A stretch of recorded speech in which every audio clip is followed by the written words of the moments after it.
umunsi mwiza ndetse n'igicamunsi cyiza kuri wowe wahisemo kubana natwe kuri tariki ya mbere y'ukwezi kwa cyenda umwaka w'ibihumbi 2020. Reka nkomeze kubifuriza kugubwa neza ndetse no gukomeza kugira ibihe byiza. Nkwibutse ko ushobora kuba wajya munsi y'iyo video yawe ugakora kuri subscribe ndetse ukanakanda ku nzogera kugira ngo ujye uwa mbere mu kuba wabona amakuru mu gihe umaze kuyategura ndetse no kuyatunganya. Ikindi kandi reka nkomeze kubashishikariza gukomeza kwirinda no kwitwararika, mukomeze gukurikiza amategeko ndetse n'amabwiriza yo guhangana n'icyorezo cya COVID-19. Ni mu gihe rero ikigo cy'igihugu cy'ubuzima cyamaze gusohora itangazo ribwira abantu bambara icyitwa face shield ko rero kabujijwe, ahubwo bakwiye kukambara babanje no kwambara agapfukamunwa, kubera ko kadakuraho uburyo bwo kwambara agapfukamunwa bwari busanzwe kuri buri muntu wese mu kwirinda icyorezo cya COVID-19. Ayo ni imwe mu makuru aba agomba kukugeraho umunsi ku munsi, cyane cyane ku birebana na buri wese. Hanyuma ikindi kandi njya kuguha ikaze muri aya makuru tujya kukugezaho ku buryo urambuye umunsi ku munsi mu bitangazamakuru byo mu Rwanda kuva ku munsi w'ejo ku itariki ya 31 z'ukwezi kwa munani. Amaradiyo akomeye, ibitangazamakuru byinshi bitandukanye, imiryango mpuzamahanga, yaba ibigo ndetse n'abandi bose batandukanye bakomeje kugenda bavuga byinshi bitandukanye ku ifatwa rya Paul Rusesabagina ryatunguranye mu mujyi wa Kigali, cyane cyane ubwo yerwaga itangazamakuru ku munsi w'ejo mu mapingu, muri kositimu, ndetse akaza ari mu modoka y'urwego rw'igihugu rw'ubugenzacyaha. Cyane cyane bakavuga ko uyu mugabo yafashwe ku bufatanye n'amahanga nk'uko leta y'igihugu cy'u Rwanda itangaje. Na rimwe harimo harasiba kumvikana inkuru zivuga kuri Paul Rusesabagina mu bitangazamakuru byinshi bitandukanye. Ubu ngubu amakuru agezweho n'amakuru umukobwa we yagize gutya, agira ati rero papa wanjye yarashimuswe ntiyajya mu gihugu cy'u Rwanda ku bushake. Ni amagambo y'umukobwa wa Paul Rusesabagina wavuze ko se umubyara yashimuswe, nk'uko uyu mukobwa abitangaza, ngo se atakwigera na rimwe ajya mu gihugu cy'u Rwanda ku bushake nk'uko umukobwa we yabitangaje. Umukobwa wa Paul Rusesabagina kwibutse ko yitwa Anaïs Kanemba yatangaje ko rero atazi uburyo papa we yageze mu gihugu cy'u Rwanda, kuko ngo aherukana nawe ubwo bavuganaga ku wa 4 w'icyumweru gishize kuri telefone, ngo bakaba barongeye kumenya amakuru ye ku munsi w'ejo ku wa mbere ubwo yerekwaga n'urwego rw'igihugu rw'ubugenzacyaha ribana mu gihugu cy'u Rwanda kerekwa itangazamakuru. Ejo ku wa mbere ku itariki ya 31 Kanama nibwo uyu mugabo yeretswe itangazamakuru mu buryo bweruye. Mu kiganiro umukobwa we witwa Anaïs yahaye BBC dukesha iyi nkuru, yavuze ko papa we yari ari mu rugendo i Dubai, akaba yari yahageze ku wa 4 ndetse akabamenyesha ko yageze i Dubai amahoro. Yagize ati rero nibwo bwa nyuma duheruka kumwumva atubwira ko rero yahageze, ntabwo rero twongeye kumwumva kuva ubwo kugeza umunsi wo kuri uyu wa mbere ubwo twabonaga ko yafashwe n'ubutegetsi bw'igihugu cy'u Rwanda, nibwo twongeye kumenya amakuru. Uyu mukobwa wa Rusesabagina yakomeje agira ati ntabwo tuzi uko rero yageze hariya n'ibyabaye, niyo mpamvu rero dutekereza ko yashimuswe, kuko ntabwo yari kujya mu Rwanda ku bushake. Urwego rw'igihugu rw'ubugenzacyaha RIB rwerekanye uyu mugabo ejo ku wa mbere n'ubundi ku itariki ya 31 Kanama.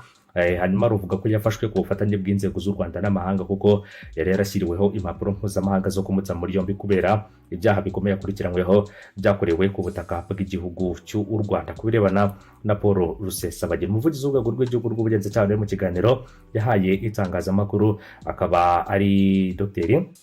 akaba rero ari umwe mu bakomeje kugenda batangaza byinshi bigiye bitandukanye. Dr. Murangira Thierry yabwiye abanyamakuru ko Rusesabagina yafashwe rero n'ibihugu byinshi, ariko ntigeze avuga kimwe mu bihugu. Avuga ko rero byaba byaramubashyikirije cyangwa se aho ubwo bufatanye bwaba bwarabaye. Avuga ko rero inyungu z'ubutabera cyangwa se inyungu z'ubutabera, kuko ibyo akekwaho rero bikiri mu iperereza. Agize ati rero ntabwo twavuga ko ibyo bihugu ngo tuvuge ngo rero aho yafatiwe, kuko biracyari mu iperereza. Gusa rero ariko iperereza nirangira tuzababwira byose bitandukanye. Dr. Murangira ikindi kandi yavuze ko RIB itanga ubutumwa ku bantu bose bari hanze y'u Rwanda mu bikorwa byo guhungabanya umutekano ko mu gihe bidatinze nabo bazafatwa. Yagize ati rero turababwira ko ukuboko k'ubutabera ntaho kutagera, abo nabo rero mu minsi mike bazafatwa. Ubushobozi burahari, ubushake burahari, ndetse n'ubufatanye n'ibindi bihugu, kuko ubu nta gihugu na kimwe gishyigikiye rero ko abantu bapfa mu bindi bihugu. Hanyuma n'abandi nabo rero bazafatwa, kuko nta muntu wakwica abanyarwanda ngo bidegembye ngo yumve ko atafatwa. Ikindi kandi ukuboko k'ubutabera ni kurekure, tuzamugeraho nawe aho ari hose. Rusesabagina avukiye i Murama ya Gitarama ku itariki 15 Kanama muri 1954. ariko nyuma yagiye gutura i Buruseli mu gihugu cy'Ububiligi ndetse na Leta Zunze Ubumwe za Amerika. Uburyo abantu bamuzi rero bukaba bwarahinduwe cyane na filime yitwa Hotel Rwanda yamukinweho warokoye abantu 1268 muri Hotel de Mille Collines hano mu mujyi wa Kigali muri 1994, hanyuma ituma bamwe batangira rero kumuga cyangwa se kumuhundagazaho ibihembo kugeza kuri Presidential Medal Award of Freedom, akaba ari igihembo yahawe na Perezida wa Leta Zunze Ubumwe za Amerika icyo gihe rero witwaga George W. Bush wayoboye Amerika, akaba ari igihembo yamuhaye mu Gushyingo 2005. Rusesabagina kandi yaje gutana ajya mu rero mu bikorwa bigamije rero guhungabanya umutekano w'u Rwanda. Aho ngaho rero yaramaze gutana. Ikindi kandi uyu umugabo nyuma rero yo kujya muri ibyo bikorwa byanagarutsweho mu rubanza rwa Ingabire Victoire ko yagiranye ibiganiro na Habiyaremye Noel witandukanyije na FDLR bagamije gushinga umutwe w'ingabo wundi bagamije ikindi kandi gutera igihugu cy'u Rwanda. Rusesabagina waje gushinga ishyaka rya PDR Ihumure rivuga ko rirwanya leta.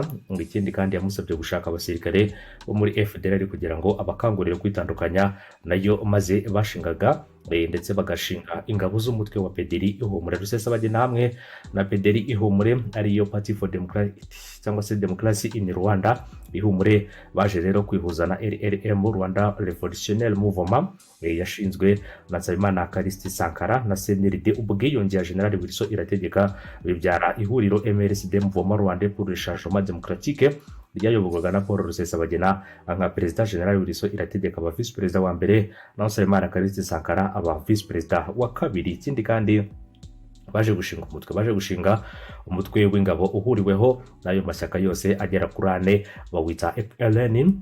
Mu kugabanya rero inshingano Nsabimana akaba yaraje guhabwa kuba umuvugizi w'uyu mutwe w'inyeshyamba za FLN. Ubu ngubu MRCD na FLN bisa n'ibicitse umutwe ku karubanda, kuko rero mu bikorwa bimaze iminsi byo gushakisha abagamije guhungabanya umutekano w'u Rwanda. Nsabimana Callixte yatabuye muri yombi, ubu ngubu akaba afungiye mu Rwanda. General Wilson Irategeka tuvuga haruguru bivugwa ko yaguye mu bitero by'ingabo za FARDC ku mashyamba ya Kongo, none na Rusesabagina rusigaye arafashwe. Navuga ko bamwe mu bantu ubu ngubu rero basigaye ari abantu bake cyane, ni bake cyane mbarwa kabisa kubirebana n'abandi bose bagenda bavuga mu bitangazamakuru byinshi bitandukanye, bavugaho rero kurwanya ubutegetsi ndetse no guhungabanya umutekano w'igihugu cy'u Rwanda. Paul Rusesabagina afashwe rero nyuma y'ibiganiro byinshi bitandukanye yagiye atambutsa, ndetse no nyuma yo kugenda yigamba byinshi bitandukanye mu bitero byagiye bigabwa ku gihugu cy'u Rwanda, cyane cyane biciye mu mutwe w'inyeshyamba za FLN. Ubu ngubu navuga ko hasigaye mbarwa rero utarapfa akaba yarafashwe cyane cyane kubirebana na benshi rero bari mu mugambi wo guhungabanya umutekano w'igihugu cy'u Rwanda. Ngira ngo rero urumva ko ari akazi k'ubutabera ndetse na byinshi byagiye bikorwa kugira ngo abo bagabo bombi ndetse n'abo bagabo bose babashe kuba bafatwa, cyane cyane kubirebana na buri wese uba yarinjiye mu bikorwa byo guhungabanya umutekano. Abo rero nagira inama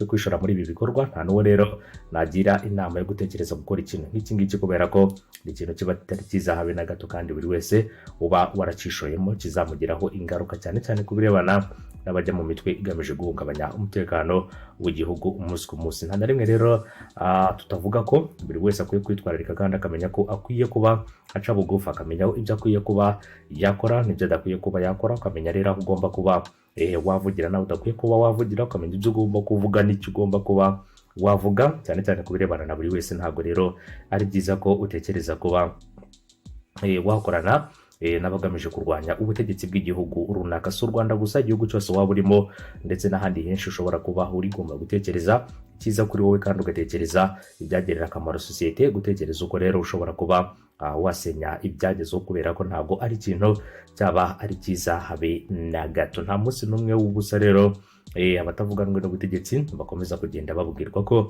ari ikintu kitari cyiza habe na gato, cyane cyane mu bihugu bitandukanye ndetse ari ibihugu bya no ku mugabane Afurika ndetse no mu karere. Ariko buri wese akwiye kumenya uburenganzira bwe, kandi akamenya ko ari uburenganzira bwe mu kuba nanone yakwishakira amahoro ku giti cye, kuruta uko rero yashakirwa cyangwa se kuruta uko yahitamo kwimenyekanisha mu bundi buryo butandukanye no butari bwiza cyangwa se n'uburyo budasanzwe buri wese ashobora kuba yamenyekana. Ndagushimiye, umunsi mwiza, komeze kugubwa neza, komeze kugira ibihe byiza. Hanyuma ubwo mu kanya turaza kuza turebera hamwe n'andi makuru araza kuba agezwe mu masaha make ari imbere, cyane cyane kubirebana n'izo nkuru zose ziraza kuba zigezweho, cyane cyane ku nkuru zirebana na Paul Rusesabagina ndetse n'andi makuru yose araza kuba agezweho, dore ko ari zimwe mu nkuru zirimo ziracuruza cyane mu bitangazamakuru byinshi bitandukanye by'i Kigali ndetse n'ahandi henshi, yaba ku mugabane Afurika ndetse no mu karere k'ibiyaga bigari no mu miryango mpuzamahanga. Akaba rero ari imiryango iharanira uburenganzira bwa muntu batangiye kugenda bavuga byinshi bitandukanye ku birebana n'uyu umugabo. Ntabwo yigeze hatangazwa igihugu yafatiwemo,